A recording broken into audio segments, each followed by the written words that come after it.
అందరికీ నమస్కారం అండి. రేపు అనగా జూలై 11వ తారీఖు 2024 గురువారం ఆషాఢ శుద్ధ పంచమి. దీన్నే స్కంద పంచమిగా పిలుస్తారు.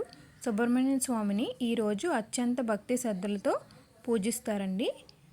అలాగే మరుసటి రోజున ఆషాఢ షష్ఠిని కుమార షష్ఠిగా జరుపుకుంటారు. ఈ స్కంద పంచమి నాడు సుబ్రహ్మణ్య స్వామిని పూజించడం తప్పనిసరి. నాగదోషాల నివారణకు, సంతానలేమి, జ్ఞాన వృద్ధికి, కుజదోష నివారణకు సుబ్రహ్మణ్య స్వామి ఆరాధన చేయడం చాలా శ్రేయస్కరం. స్కంద పంచమి రోజు షష్ఠి రోజుల్లో శ్రీ వల్లి దేవసేన సమేత సుబ్రహ్మణ్య స్వామిని భక్తి శ్రద్ధలతో ఆరాధిస్తే సకల సంపదలు, సుఖవంతమైన జీవితం చేకూరుతుందని స్కంద పురాణం చెప్తుందండి.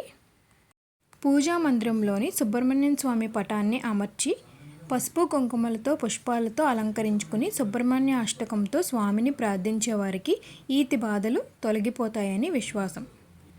ఈ స్కంద పంచమి రోజున సంతానం కొరకు ఉపవాసం ఉండి తర్వాత రోజున షష్ఠి నాడు కుమారస్వామిని పూజించడం సాంప్రదాయకంగా వస్తుంది.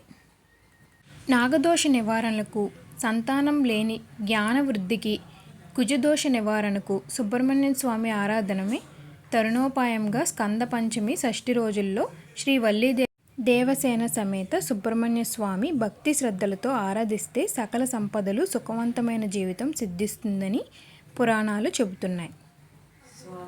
ఈ విధంగా స్కంద పంచమి రోజు భక్తులు భక్తి శ్రద్ధలతో సుబ్రహ్మణ్య స్వామిని ఎవరైతే ఆరాధిస్తారో వాళ్ళకి సకల కోరికలు నెరవేరుతాయని పురాణాలు చెబుతున్నాయి.